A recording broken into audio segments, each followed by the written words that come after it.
Sit back, relax, and let's have a chapter chat. I'm your host, Jessica Foster. So excited to bring you author Karen Winn here today. She just had her second novel that released. Karen, thanks for being here. Thank you for having me. I'm so excited to be here. And This Society is such a great book.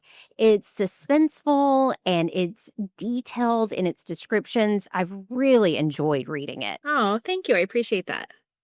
And for people that maybe don't know much about it, give us a little synopsis.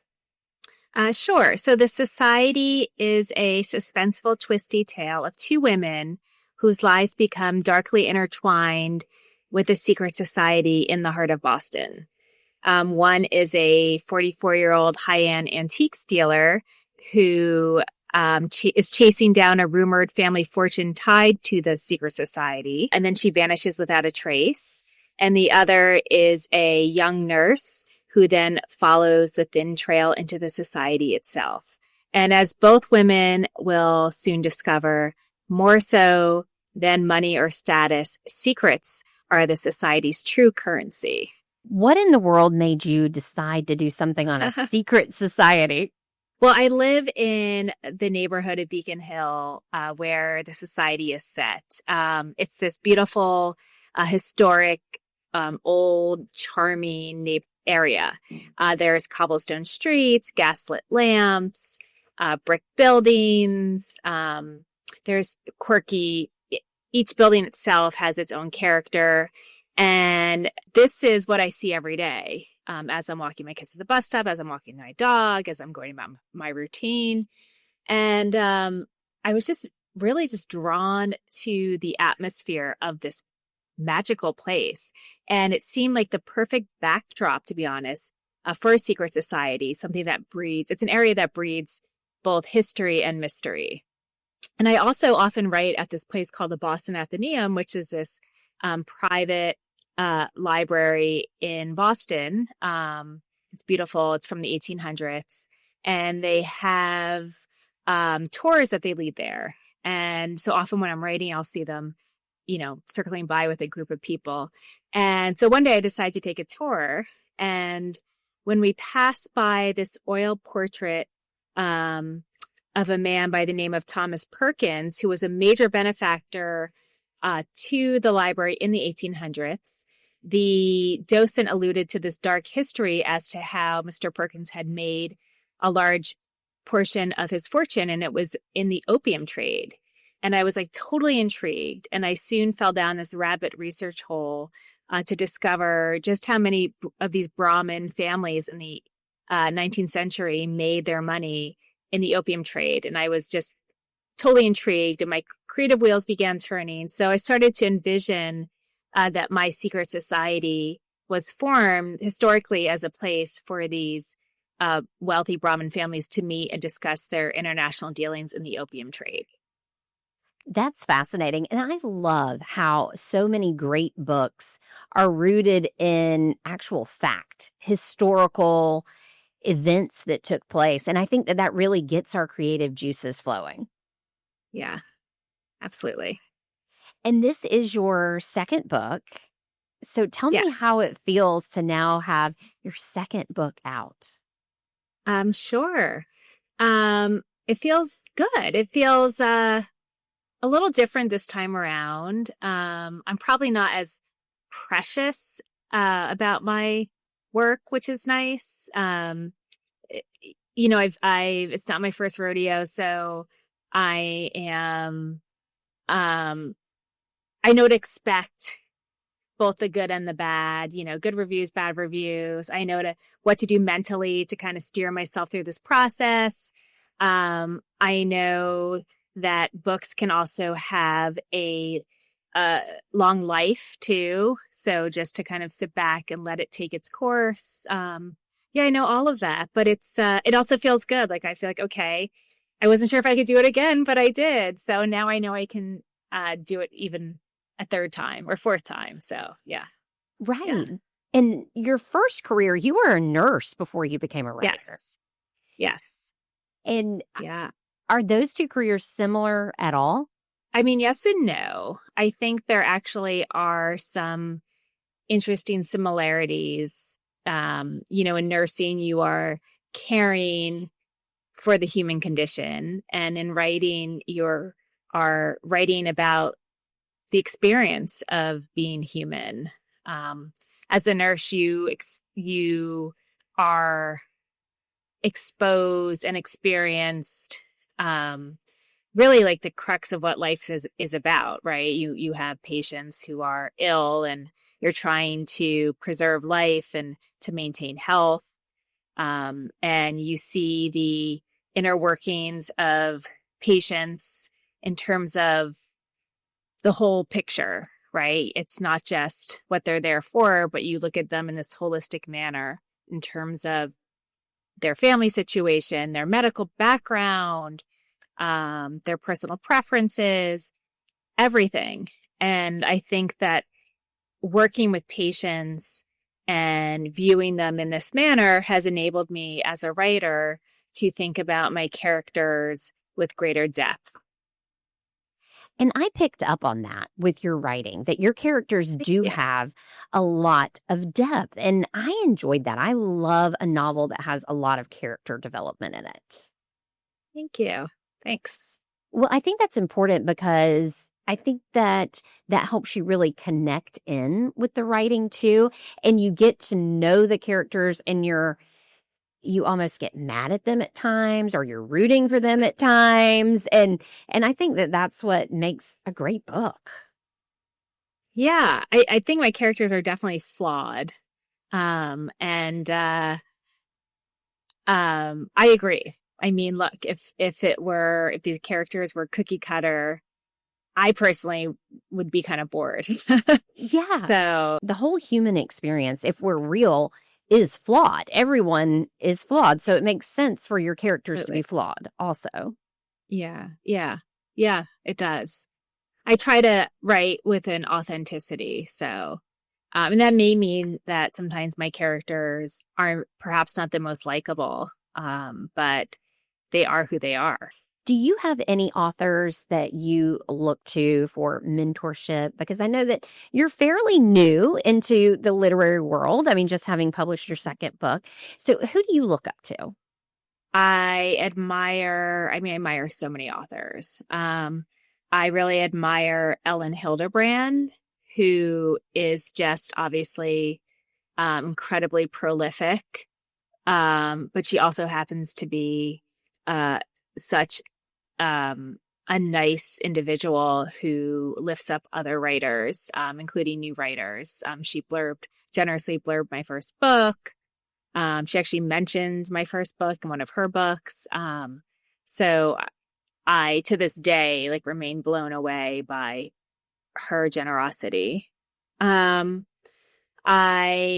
am fortunate that I now have some good author friends who I'm on this journey with. And honestly, I look up to each and every one of them because we are roughly in the same boat. And I really appreciate their candor and their friendship as we together kind of go through this publishing life together.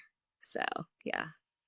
What I've found to be pretty fascinating as I've been doing this podcast is that authors are so nice to one another. I feel like they really uplift one another. And you would think about publishing as being this cutthroat industry, but I really haven't found that to be the case. Oh, totally. And I'm already thinking of other authors that I look up to that I didn't mention. I'm like, oh my God, there's Hank Felipe Ryan, who blurbed my second book, and she showed up at my Boston book launch, and I was blown away by that. It is so true that the literary world and these authors do kind of lift each other up. So I try to, I'm not a big fish, but I do try to pay that forward and do that where I can as well. So. And Hank is so lovely. I had the opportunity to interview her, and what a sweet, kind soul she is. She is a class act through and through. extremely well respected everywhere, but particularly here in Boston. Oh, I'm sure. And I Yeah. visited Boston a couple of years ago. Love that city. Oh my goodness. It's beautiful, historic. I want to take my daughter there. She hasn't been yet. She loves history. So I think it's a perfect Mhm. setting for a novel. Yeah, I really enjoyed um I really enjoy creating this world of the Knox Society. I mean, it's set in present day, but it's kind of like an alternate reality of Boston or Beacon Hill. There's streets that I mentioned that there's restaurants that I mentioned that are in the book, but then there's a street that doesn't exist, which is the back of the Knox Society. There is a number on this Lime Street where one of our protagonists lives that doesn't exist. So it was kind of fun to give myself the creative liberty of creating this world where I could just fill it with the characters and the storyline that I wanted. And one interesting thing that I was able to do as I was telling the story of these two women who become entangled in this secret society looking for answers, and I realized since they're both outsiders to the secret society, I needed an insider perspective. And so I decided to create a character, a point of view that pops in from time to time of the Knox Secret Society building itself, literally if these walls could talk. And so that was really fun to do. And I feel like I have given him the persona of this old Beacon Hill snob, like old Boston snob. And so, yeah, that was just super fun to write. I liked that part too. And I also listened to some of this on audio because when I'm reading a novel, sometimes I say, oh, I wonder what that voice sounds like. And so I like to Yeah. listen to the audio version also. Mhm. And I loved the audio version of the building's perspective.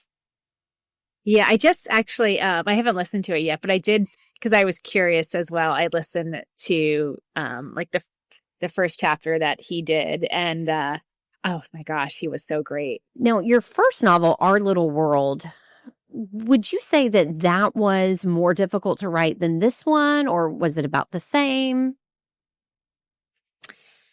I think it was difficult in different ways. My first one was difficult because I was writing in a vacuum. I didn't know if anything would happen with it. Um, I, I had no idea if the words would see the light of publishing day. And I was raising kids, and it was pulling me away from my work and from my kids, from my marriage.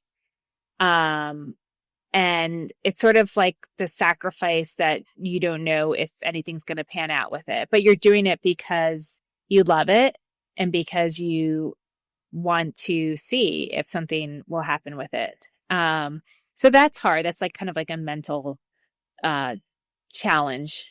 And then my second novel was hard because there's expectations because you've published one now. And it was also hard because I had the luxury of time with my first one because nobody was waiting for it. But with my second one, I had a deadline to meet. So that was difficult. And the books are rather different too, I would say. And that was something that I wanted to do. My first one is more of this coming of age, like nostalgic tear breaker. It's about these two sisters whose relationship fractures when a neighborhood girl goes missing. But it's just more like kind of heart-wrenching, slow drama read, where the society is just like, suspenseful, more edgy, contemporary tale. My first one was set in the 1980s. And that was hard too, in a way. And I fully own it because that's what I wanted to do. But just to commit to that and to feel good with that choice. And I'm glad that is what I did. But yeah, you have to weigh all those things. And suspense is not something that I read a lot of, but I've realized that I want to read more of it because every time I do, I'm like, oh, This is good. I don't want to put it down.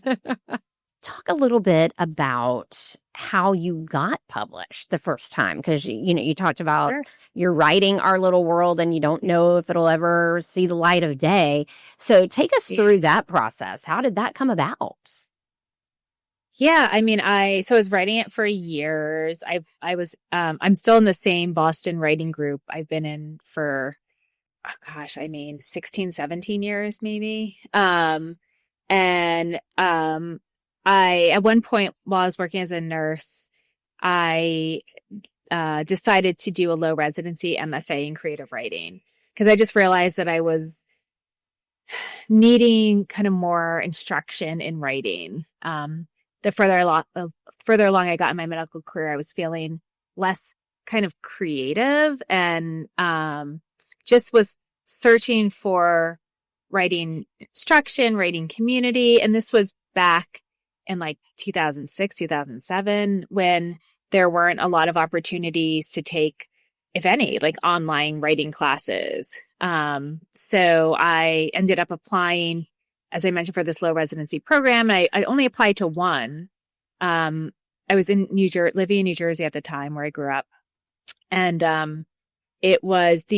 I applied to that one because it didn't ask for any personal recommendations. It only really strongly based it on the writing sample. Because I was like, I'm a nurse. Who am I going to ask for a personal recommendation, right?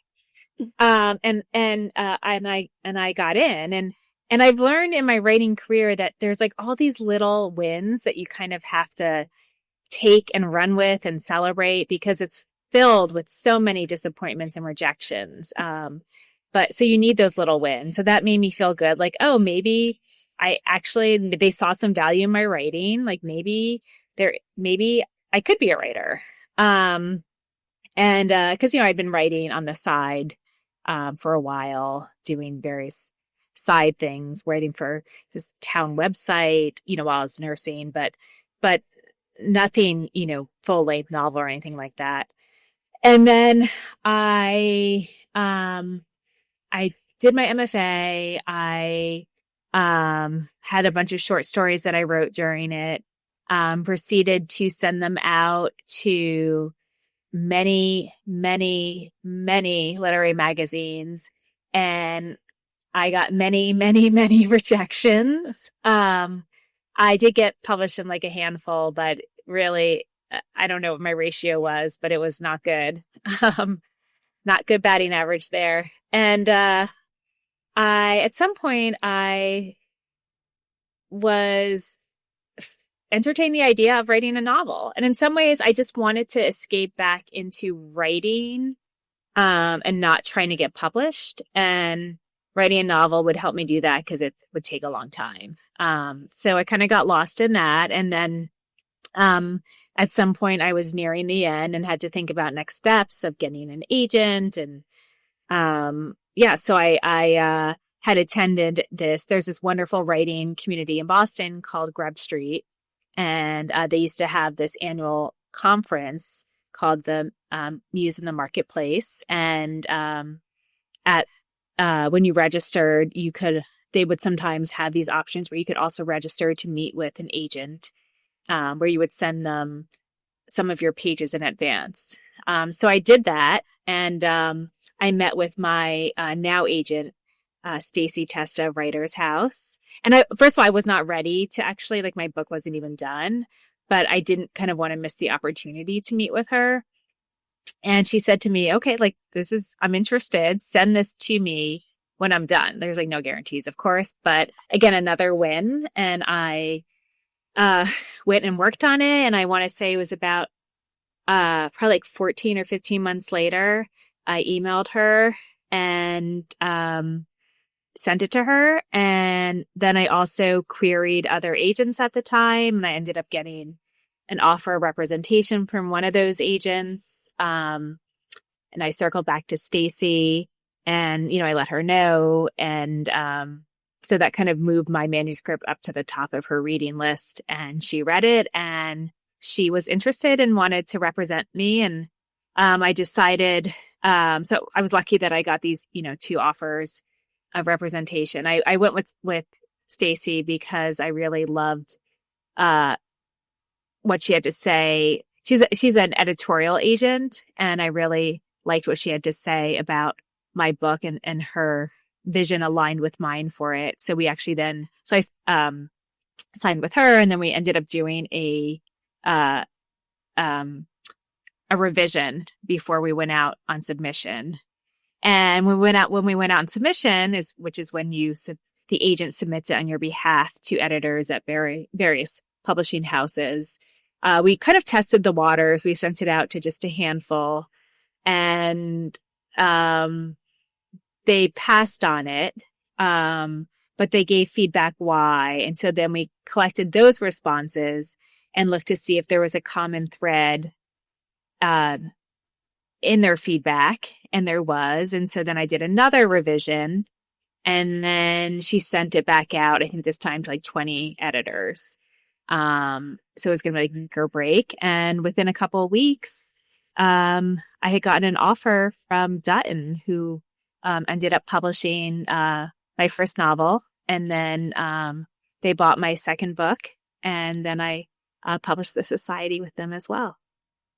I can't even imagine the butterflies in your stomach when you're like, okay, we're sending this out, and this one is make or break. It's the worst.